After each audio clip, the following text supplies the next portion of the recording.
Okay, we'll go ahead and get started. This is a special meeting of the Washington Water Authority Board of Directors, March 3rd, 2023.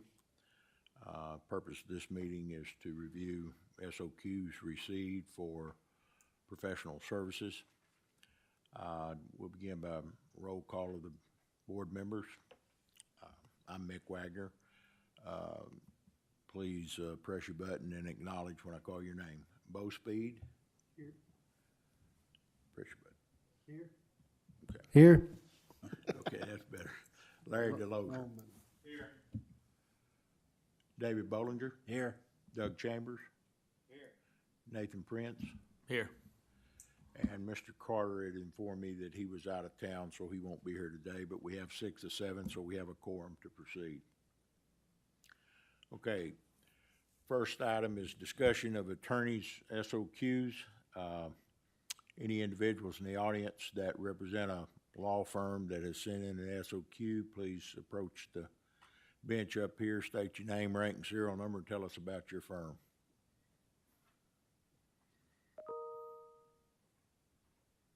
I need to push a button, we good? I think you gotta push the button. All right, I think we're good now. My name's J.R. Carroll. I represent Kutek Rock. We're a firm of about 600 lawyers. We happen to have offices from coast to coast. We have 3 offices in Arkansas: Rogers, Fayetteville, and Little Rock.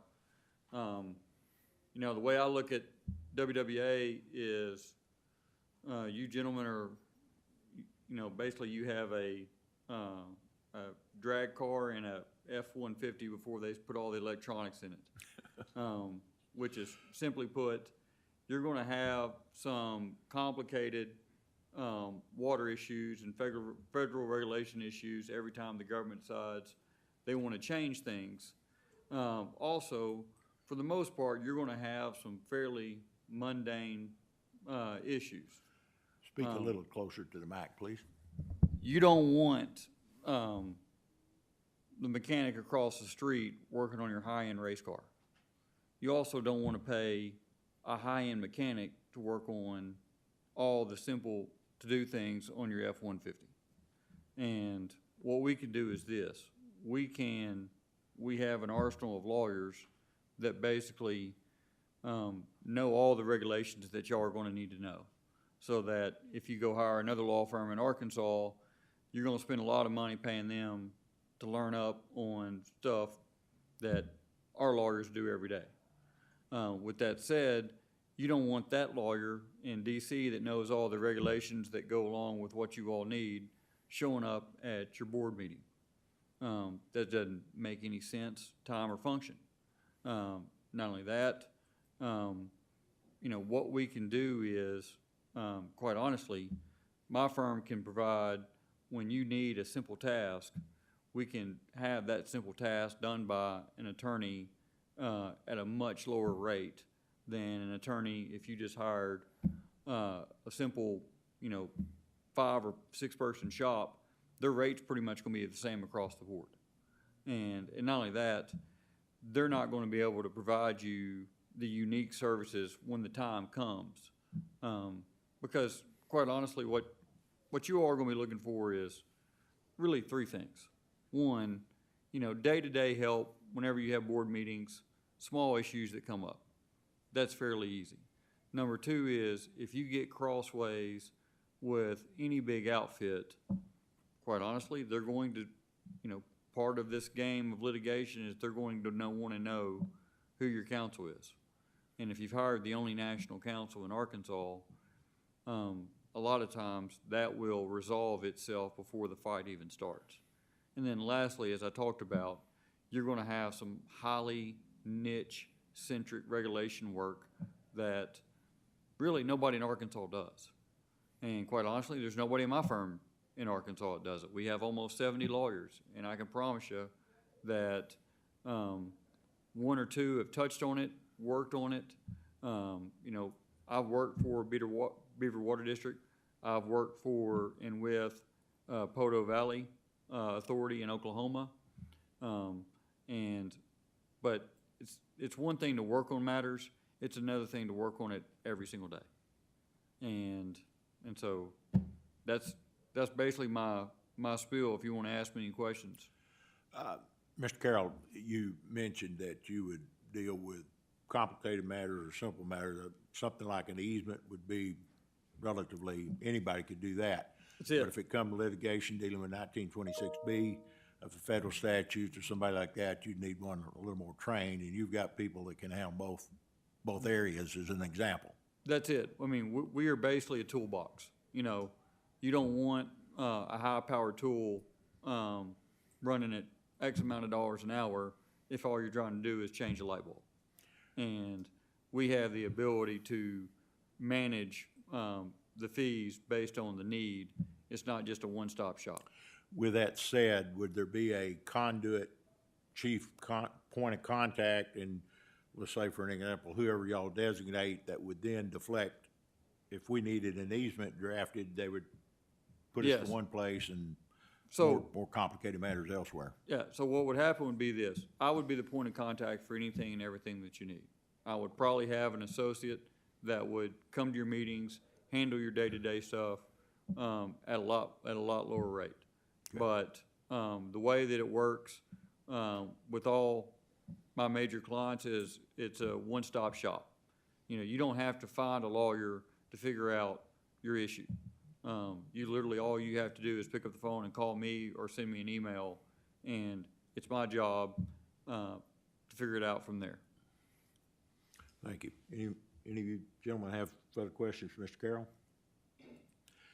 If not, I would mention that Mr. Carroll's firm did send in a reply to our SOQs by the deadline. At this point, that's the only one we have, but I defer to you gentlemen if you decide to proceed to select an attorney or not. I make a motion, we adopt Mr. Carroll and his firm as our attorney needs. Second. We have a motion by Mr. Bollinger and a second. I couldn't tell if is that Doug or Delozer, or it's Nathan. Okay, Mr. Prince, and second by Mr. Prince. All right, all in favor? Aye. Opposed? Same message. Thank you, Mr. Carroll. Thank you. Look forward to working with y'all. Yes, sir. Thank you.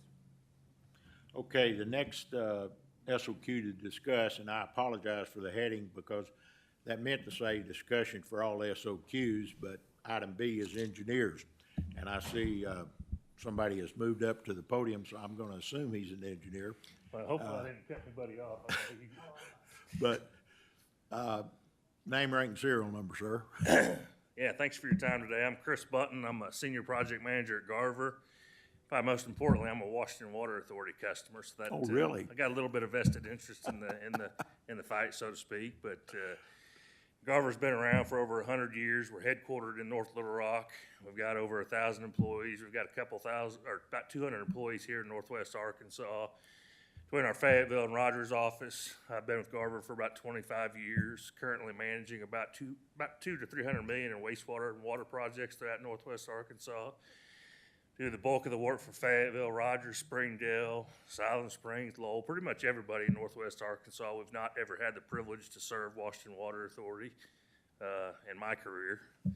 So looking forward to helping you out with all and every one of y'all's needs. And I'm not a lawyer, but we do have water quality experts with national experience on complying with EPA regulations such as lead and copper rule compliance, risk and resiliency assessments, emergency response plans. I think one of your biggest needs in the short term is essentially moving the water lines for Highway 170. And we've done dozens of projects with RDOT. We're actually a utility coordinator for RDOT. So I don't think you get any more qualified than what we are. And, you know, speaking of cost-effective rates, you know, we do have several, you know, I'm obviously, you know, 25-year career, I'm, you know, not the cheapest engineer out there, but like your legal counsel advised, we've got younger staff that could do the more mundane tasks at a more cost-effective rate. So. With that said, How long have you been with Garver? About 25 years. Grew up in Mena, Arkansas, and came up here to go to school at U of A in the late 90s and never left. Have you done any work with Farmington or Fayetteville in regards to the 170 project recently? We did the water and sewer relocates for the city of Fayetteville, for the Farmington portion, the northern end of Highway 170. So we don't, did the roadway design for Farmington, but we haven't really done a whole lot of work for the city of Farmington. So, So you're familiar with 170 project? yes, sir, my son goes to school there at the high school, so go there quite frequently. Mr. Button, one of the pressing things that we've had is our entity has failed to make public standard specifications and details, which has caused a lot of concern with some contractors, because essentially the only way they've been able to glean any level of information about what supposedly is the rules is to go talk to somebody, and then it's always good to have something that you can kind of refer to while you're talking. And we're in the process of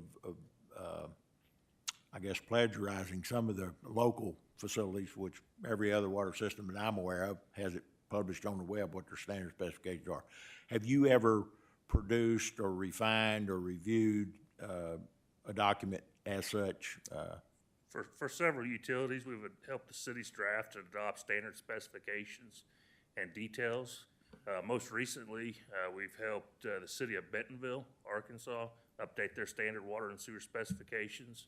We've done it for Town and other cities as well too. And, you know, there's no sense in, you know, Reinventing the wheel? reinventing the wheel. You know, they're all standard specs, and they've been vetted to the public and contractors and the health department. And, you know, every city's a little bit different on their preferences, but in general, the work's already been done and needs some minor updates Right.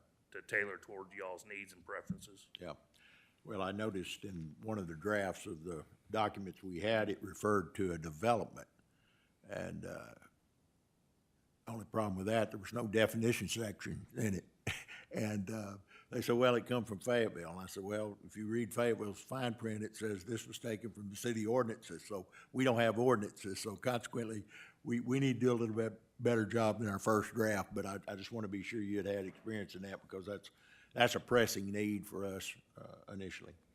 Yeah, there's definitely a lot of investments in your infrastructure. Anytime a developer comes out there and, you know, puts in infrastructure and dedicates it to Washington Water Authority, you want to make sure that you're getting, you know, your return on investment, and not going to have to come in a year or 2, 5, 10 years later and replace it all because it's failing. It didn't, wrong materials, or didn't pass, you know, pressure testing or leakage testing. And they need to make sure that contractors are, you know, doing things they're supposed to do and putting in the right materials.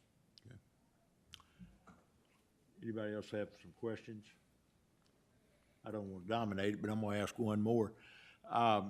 In light of just what you mentioned, leak detections and things like that, we have our system broke down into, for lack of a better word, nodes. We've got like, I think 13 or so that's identified, and we've got some pretty significant water loss in a few of those. But we're really crude how we're measuring it now. Do y'all have crews that do that, or do you just assist and direct us in the direction of how to fine tune where the leaks are actually occurring, or how would So that? we do a lot of water master planning for several of the big 4 clients in Northwest Arkansas. And one of the most important things you could do is to actually install district flow meters, so you can isolate and figure out where you need to. We've where got you've those in got some of place. those. We'd like to look at that data and focus in on that data. It's on our GIS, and then we'll, should these gentlemen decide to choose you, we'll share with you, it's on the beacon system, and we can zero in and tell you year-to-date where you're at on that. So we're not quite as far behind there as we are in some other areas, but I just want to be sure about that. Yeah, water loss is a major deal for a lot of communities, and it's a major loss of revenue, and it's relatively big return on investment on, you know, finding these leaks and repairing these leaks. And there's lots of softwares and standards and methods for, you know, reducing y'all's water loss. And it's always a work in progress and something that y'all need to actively, you know, pursue, you know, reducing your water loss. And it also ties to health department regulations on, you know, boil orders and, you know, how much leniency they have on your system depending on what your water loss is too. Okay. I might mention as well, in addition to Mr. Button's firm, there was 3 other engineering firms that I provided y'all information on the web, and it's in the packet there for the public to see that we received. Since I do know Mr. Wilson is not an engineer, he's on the RDA board, and there's nobody else in the room, I assume then that the other three don't have representatives to speak at this session. So I would ask any of y'all, if you've got discussions about the other firms or whatever, it's your turn to talk. Well, since the judge wants us to get the 170 project moving, does any of the other engineering firms have firsthand knowledge of 170 project, or does anybody know? I can't speak for them. I will say that I have been in a meeting with RDOT, and Mr. Button's firm was represented there simply because I think he alluded to the fact he has a relationship there with RDOT in some fashion, and the city of Farmington. I know that he does work with them. So I'm not sure about the others. I don't want to speak for their. Well, I make a motion that we adopt the Garver for our engineering needs. Second that. Okay, we have a motion by Mr. Bollinger and a second by Mr. Chambers to accept Garver's proposal as being a retained engineer for Washington Water Authority. All in favor? Aye. Opposed, same sign? Okay. Thank y'all. Yes, sir, Mr. Button, thank you. We'll be in touch. Okay, the last SOQ for professionals for Mr. Wilson's benefit. One of the things that some entities, cities and otherwise have done, if you look at the Arkansas code, it doesn't speak about an IT consultant, but it does allow entities to expand the definitions of what is a professional service. I had been in conversations at some point in the past with one of the RDA board members, Mr. Jeff Hawkins.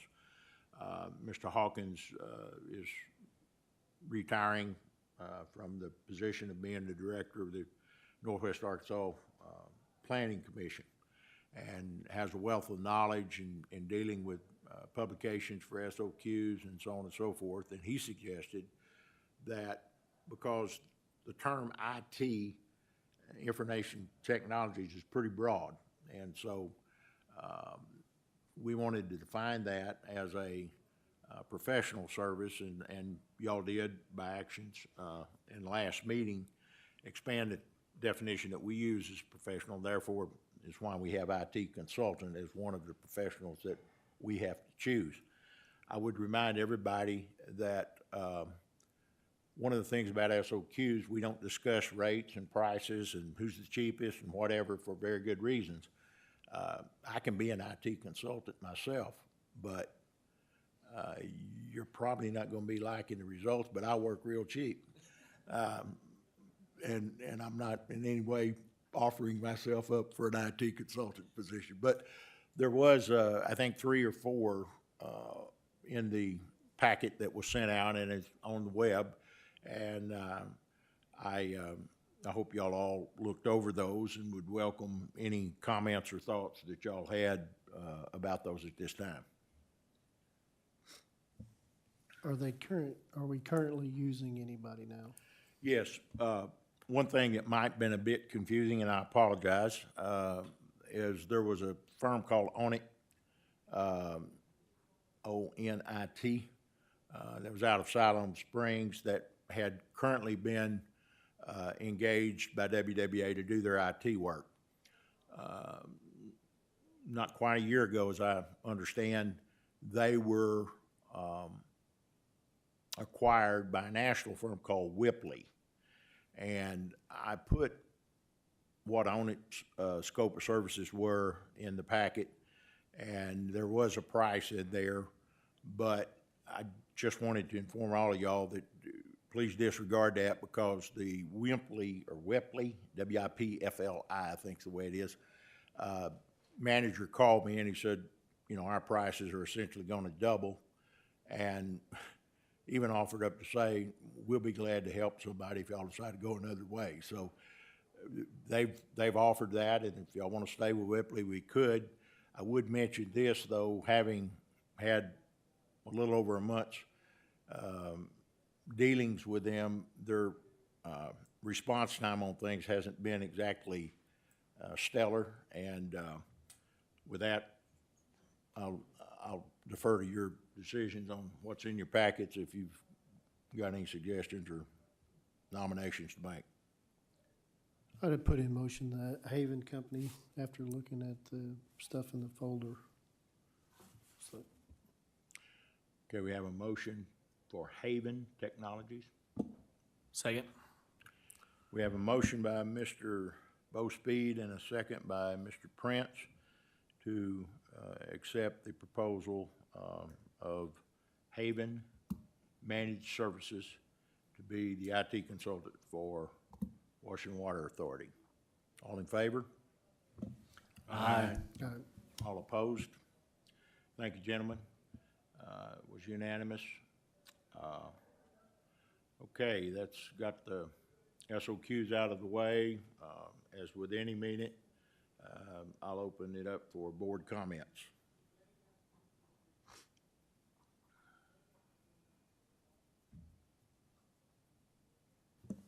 Can you tell us how the meeting with RDOT and Farmington, what all was progress there since Yeah, our last meeting? Last week, I forget the date, I think it was Tuesday or Wednesday, I did meet with the mayor of Farmington, two individuals from Arkansas Department of Transportation, and Garver Engineering in regards to the widening project, which has, of course, been stymied for, looks like, close to 5 years. And even led to some litigation that this, not this board, but our previous board and manager sued the city of Farmington as well as the Arkansas Highway Department.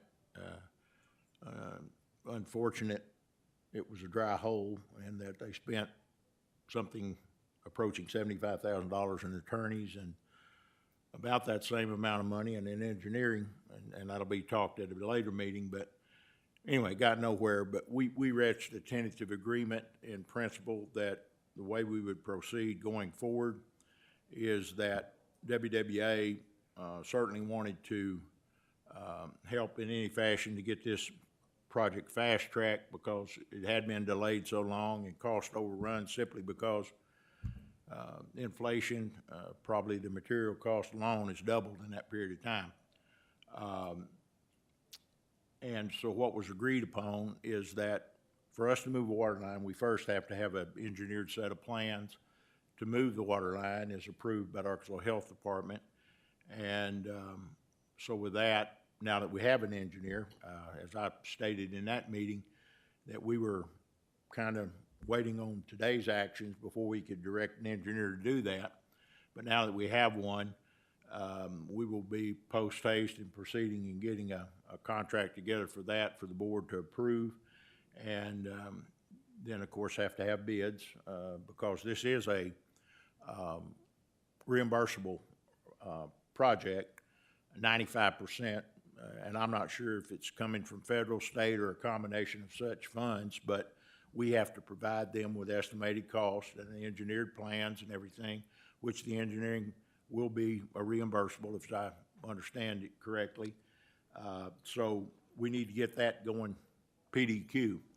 And so that's where we're at. And I think we made some good progress and everybody's on the same page, look like pulling the same direction. Any more board comments? Next up then would be the chairman's comments. My only comments are, as I've tried to keep y'all abreast as much as possible and be complicit with the FOI law. We've not had any discussions, but we're making, I think, some good progress on reorganizing what I guess I'll summarize as best a mess with the accounting systems and things that are in place with the staff out there. I will say this, the staff seems to be embracing the change well, And so we're making progress in that. One thing I would also mention, I apologize again about the ineptness on my part to communicate you with a informational packet about this meeting, but going forward, I think the approach we're gonna take is that the upcoming meeting will have a packet folder which will be continually supplemented with information and supporting information and amendments to the agenda that are being formed by me and the staff. So going forward, maybe it'll be as simple as just going to the Washington Water's website and click on meetings and click on the next meeting, and you could see everything. And I will supplement that with an email telling you, hey, we put more stuff in there, you might want to take a look, because I'm sure you got more things to do than to sit around just looking at the website. But anyway, that's all I've really got. If there's no other comments, I'll call the meeting adjourned. Thank you.